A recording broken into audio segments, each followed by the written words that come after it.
Impulsionada pelos impactos da tempestade que atingiu o estado no dia 15 de outubro do ano passado, a Energisa, responsável pela distribuição de energia elétrica para 74 dos 79 municípios de Mato Grosso do Sul, reforçou o plano de contingência para o período de chuvas.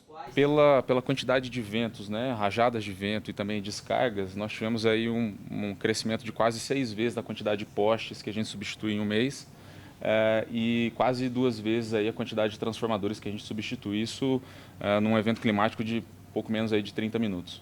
O gerente de operações da empresa conta que o episódio elevou o sarrafo quanto ao planejamento para minimizar impactos ao usuário diante de fenômenos naturais. E em 2021 a gente teve um aprendizado além do que a gente já conhecia, né? Focando sempre trabalhar para não ter energia, mas se caso vier a acontecer, em decorrência de crises, a gente está muito mais preparado para restabelecer o cliente com segurança e muito mais ágil. O plano de contingência, ele leva em consideração desde a análise da parte climática, né? Parte chuva, vento, intensidade de descarga atmosférica, distribuição de equipe, logística de material, né? E a segurança do time, né? Fazendo com que cada área da empresa saiba exatamente o que tem que ser feito no momento de crise de contingência. O nível de contingência é classificado em 4 bandeiras: verde para condições normais, amarelo sinal de alerta, vermelha contingência de nível 1 e preta contingência de nível 2. O Centro de Operação Integrado é o coração da empresa. É daqui que equipes monitoram 24 horas por dia toda e qualquer ocorrência, acionando a operação para que o atendimento seja feito no menor tempo possível. Com a crescente incidência de descargas elétricas no estado, a empresa aumentou em 57% a força de trabalho. Somente em outubro do ano passado, foram registradas 2 milhões e 100 mil descargas elétricas. O ano todo, contabilizou 9 milhões e 500 mil ocorrências. Nos primeiros 9 meses de 2022, já foram registradas 7 milhões e 600 mil ocorrências. Nós estamos preparados para qualquer situação, né? Seja independente da região do estado, né? No Cone Sul, na região norte ou no centro, a gente está preparado para qualquer situação climática. A temporada de chuvas começou em setembro e segue até o mês de abril. Durante esse período, sob chuvas fortes, alguns cuidados precisam ser redobrados. A gente orienta que as pessoas não saiam de casa, né, evitem ficar próximo de árvores em regiões descampadas, né, porque ela pode ser atingida por um raio, não ficar em piscinas também, né, se retirar de piscinas, e se encontrar uma situação de árvore sobre a fiação ou a fiação no chão, que não entre em contato, né, não se aproxime, se possível fique no local ali para que outras pessoas também não se aproximem daquela situação de risco e entre em contato com a concessionária imediatamente. Por meio da tatuagem 3D de areola, várias mulheres que passaram pelo câncer de mama e fizeram a mastectomia puderam restaurar a autoestima. Há 8 anos, eu tive o diagnóstico de câncer de mama. Imediatamente eu fiz a cirurgia, tirei e fiz mastectomia total da mama esquerda.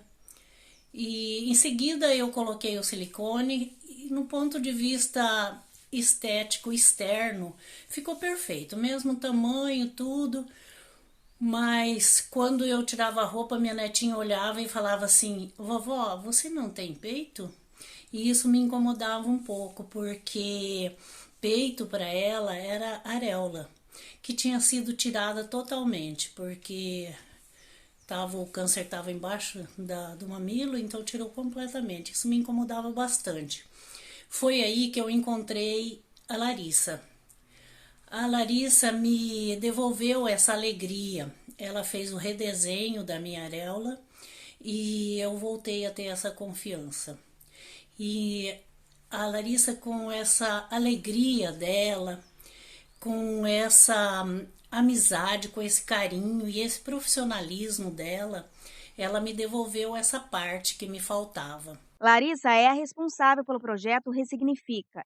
Ela ajudou até o momento 93 mulheres. Já tem 3 anos que eu tenho o projeto Ressignifica e eu já atendi 93 mulheres, fazendo o redesenho de areola, a camuflagem da cicatriz, porque algumas a areola foi preservada, mas ficou uma cicatriz muito grande quando tira somente um quadrante, e aí eu faço também a camuflagem.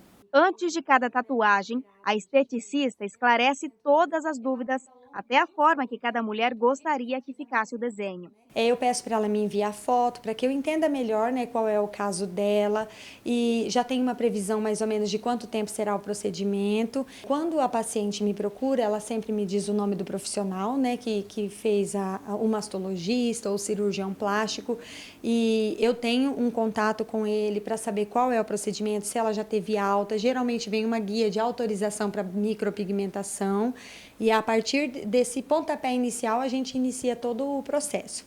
Esse equipamento aqui é usado pela Larissa para fazer as tatuagens. Ele se chama dermógrafo, também muito usado pelas micropigmentadoras para desenhar olho, sobrancelha e boca. É importante lembrar que as tatuagens são totalmente indolor. Poder ver que conseguiu contribuir de alguma forma na vida dessas mulheres emociona muito a esteticista. É um sentimento que eu não tenho como explicar, a alegria quando eu recebo. Geralmente elas entram bem introvertidas, foram muito machucadas pela químio, têm queimaduras, né, da químio, da radioterapia. E quando ela olha no espelho e não se reconhece a sua autoimagem, a parte da feminilidade mesmo da mulher, a ausência do mamilo. É importante salientar que a maioria das pacientes que eu recebo estão na faixa etária de 30 a 38 anos, então é antes da mamografia. Então estão em plena atividade física, emocional, profissional, sexual, e isso afeta profundamente a autoimagem delas. Então, quando ela chega e eu consigo fazer o atendimento, ouvir toda a história, todo o trajeto dela e conseguir marcar a vida dela de uma forma positiva, deixando uma marca mesmo minha, que ela vai carregar para sempre e trazendo um novo sentido. Toda vez que ela tirar a roupa, ela não vai mais ver a figura que o câncer deixou. Ela vai ver a marca, né, ressignificando todo aquele sofrimento que ela viveu. Então, isso não tem preço. Você na certa já passou pela Zaran e viu essas câmeras que ficam ao lado dos semáforos, né? Elas estão presentes ao longo de toda a avenida, desde a Joaquim Murtinho até a Avenida Calógeras, e fazem parte de um novo sistema chamado semáforo inteligente. A gente tem dois tipos de controladores de semáforos na cidade. Nós temos o tempo fixo e o tempo real. O tempo fixo é aquele que eu programo os diversos planos ao longo do dia, por exemplo, pico da manhã, entre pico da manhã, pico da tarde, a madrugada. E aí, quando chegar naquele horário, o controlador ele muda automaticamente para o segundo plano, para o terceiro plano, para o quarto plano, e sempre ele vai estar se adequando àqueles planos de acordo com a minha programação. O tempo real não, esse que nós temos na Zaran. Você pode observar que ele tem uma câmerazinha em cima, ela tem um software, ela fica analisando o trânsito o tempo todo. Então, e quando ela percebe que essa fila aumentou demais por algum motivo, seja porque teve algum problema, um acidente, uma árvore que caiu, alguma coisa, começou a aumentar a fila naquele cruzamento, tudo é interligado via fibra ótica, até numa central aqui na Getran, então ele informa essa central reprograma, dando mais tempo de verde ou de vermelho, de acordo com o interesse daquele momento, naquele local, e reprograma todos os outros para que mantenha a onda verde no sistema. Então, assim, em tempo real, ele vai se adaptando a cada situação, ele pode mudar a cada minuto, se for preciso. Com a criação do corredor para ônibus, a Rui Barbosa também receberá tecnologia. Serão instalados 13 controladores e 43 câmeras no trecho entre a rua Quintino Bocaiúva e a Avenida Mato Grosso.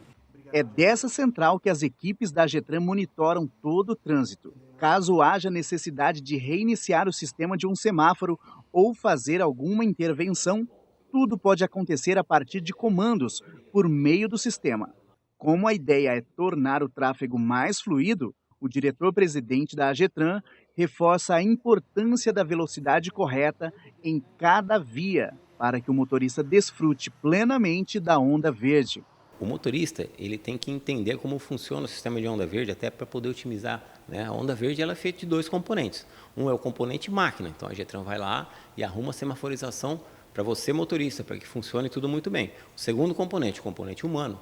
O motorista ele tem que entender que existe uma velocidade média da via, ele tem que andar em torno de 40, 45 por hora, ele vai conseguir pegar todos os semáforos verdes. Além de ele pegar, ele não vai atrapalhar os outros. Se ele andar muito devagar, a 20 por hora, fatalmente ele não vai conseguir pegar essa onda verde. Se ele andar muito rápido, 70, 80 por hora, ele também não vai pegar a onda verde. Além de você não conseguir surfar essa onda, né, você ainda atrapalha os outros. Então é importante, né, entenda esse funcionamento sempre para que você consiga surfar essa onda e andar sem estresse no trânsito. E nunca é demais lembrar a importância de se respeitar a sinalização. Todo mundo tem que respeitar. Existe a regra de circulação, as leis existem para ser respeitadas. Por quê? Para que uma coletividade funcione. Não adianta você querer ser o espertalhão, né, que muitas vezes acaba se envolvendo em acidente, acaba aí morrendo, machucando alguém, só porque você quer levar vantagem naquele momento. Então é importante você também respeitar, né, você ser um cidadão do bem que ajuda a cidade a funcionar melhor. A CEMED realiza o programa de valorização da vida nas unidades da REME. A ideia é combater os conflitos cotidianos existentes dentro das escolas. Nós atendemos servidores e alunos de toda a REME, trabalhando os aspectos socioemocionais descritos na BNCC, né? Então, como que funciona o nosso trabalho? Com orientação aos pais e aos servidores, convivências que atendem pais, que atendem alunos e servidores. A gente trabalha também com uma breve orientação de acolhida, de até 3 atendimentos. Caso se a pessoa precise dar continuidade à terapia, a gente encaminha tanto para clínicas e escolas, que a gente tem parceria, ou para a rede pública de saúde. E também a gente trabalha com a divulgação das campanhas. Por exemplo, hoje também estamos trabalhando com o Outubro Rosa. A psicóloga enfatiza que é preciso estar atento aos sinais das mudanças no comportamento. A depressão, ela é algo que a gente consegue tratar, né? E ela é algo que também dá esses sinais. Então, quando a gente perde um pouquinho dessa questão desse preconceito, né, do que a pessoa sente, dá valor ao que ela sente, porque às vezes ela está falando assim, olha, tá doendo para mim alguma coisa, e a gente pensa que a dor emocional ela não tem valor. Mas quando a gente traz isso para os alunos na escola, mostra o quanto que a emoção é importante, né, e mostra isso por servidores também, mostra quais são os sinais, dá importância a todos esses aspectos, a pessoa ela perde o preconceito em procurar ajuda. Experiências, saúde mental e física.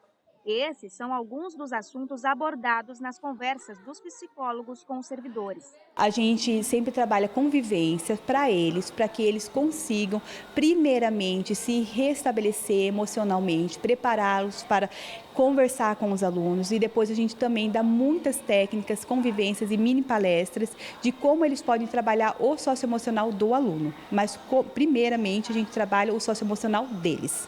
O programa Valorização da Vida existe há 4 anos e desde então já realizou mais de 48 mil atendimentos, tanto de servidores como também de alunos. Poder contar com o programa e saber que a escola não está sozinha é o que deixa feliz a diretora Verusca. É muito importante e muito significativo. Hoje em dia a gente tem a importância do outro, de pensar no outro, de saber, de recebê-lo, né, em harmonização. Então, assim, quando a gente tem essa valorização das pessoas, dos nossos superiores, a gente fica bem mais gratificante vir trabalhar, né? E também a nossa comunidade saber que existe esse programa para atendê-los.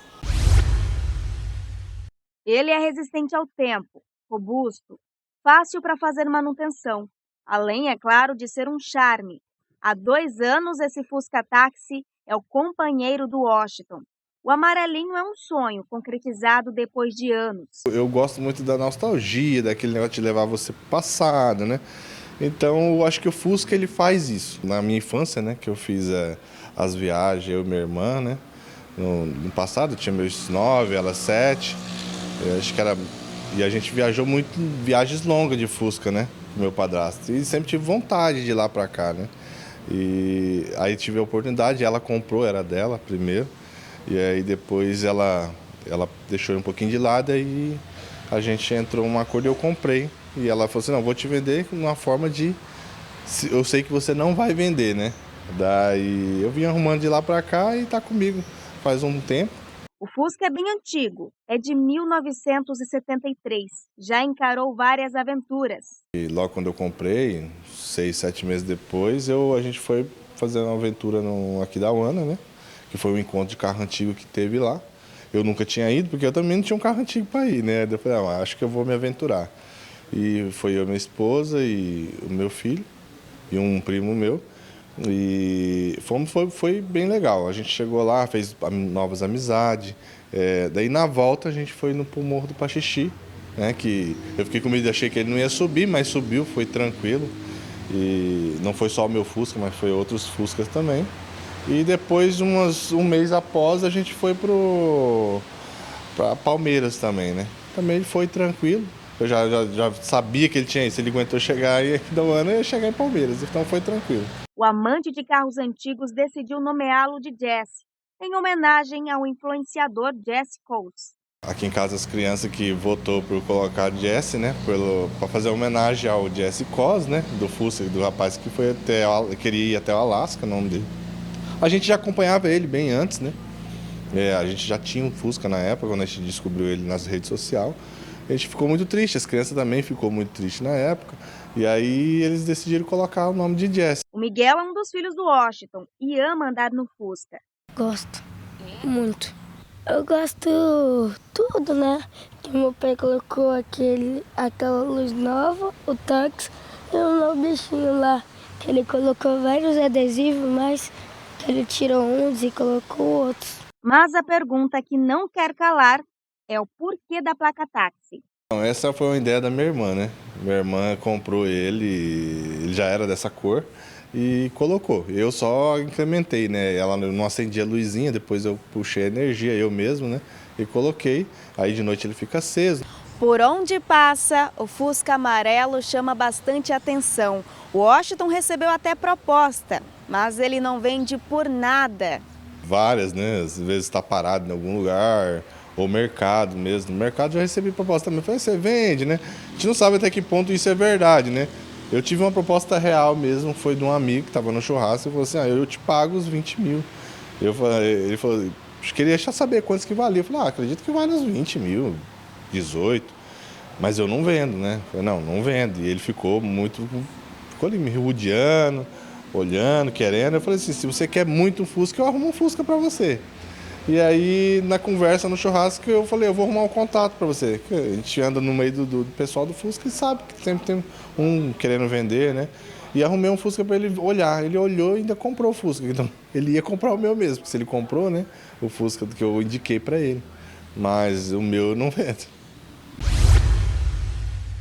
A Procuradoria Regional do Trabalho de Mato Grosso do Sul registrou 6 casos de assédio eleitoral no estado. 2 dos episódios viraram inquérito trabalhista. 2 delas já viraram inquérito. O que nós temos, na verdade, é uma evidente demanda reprimida. Essa conduta não se limita às 6 situações que chegaram ao Ministério Público do Trabalho. E é importante que a comunidade, a sociedade saiba como denunciar. Nós temos aí um aplicativo chamado Pardal, basta baixar. E temos também na página do Ministério Público do Trabalho. Então, a oportunidade de denúncia. Então, nós temos hoje uma situação claramente represada. Situações como essa serão apuradas mesmo depois de passada a eleição. Não é? E nós não queremos, volto a dizer, punir ninguém. A ideia é simplesmente preservar o direito do voto livre. A titular regional da Coordenadoria de Promoção da Igualdade de Oportunidades, Rosimara Delmoura Caldeira, explica como esses casos são apurados. Ele vai relatar os fatos, ele vai identificar o que aconteceu, quando aconteceu, reunir, de preferência se reunir provas e já coloca lá para ser uma atitude mais rápida, e o Ministério Público chegando já vai instaurar uma investigação e tomar atitudes. Esse advogado trabalhista vai além. Para ele, é a jogada de uma vertente política, já que não vê casos como este sendo denunciados citando o nome da outra. Não tenho notícia ainda de um assediador eleitoral pedindo voto para a esquerda. Tem partido desse outro lado, infelizmente, né, o que torna um pouco mais preocupante, porque acaba sendo uma característica desse eleitorado. Eu tenho certeza que os casos não denunciados foram muitos. E quando nós trazemos e comparamos dados nacionais, eles ficam ainda mais assustadores. Isso porque nas eleições de 2018 foram 212 casos de assédio eleitoral.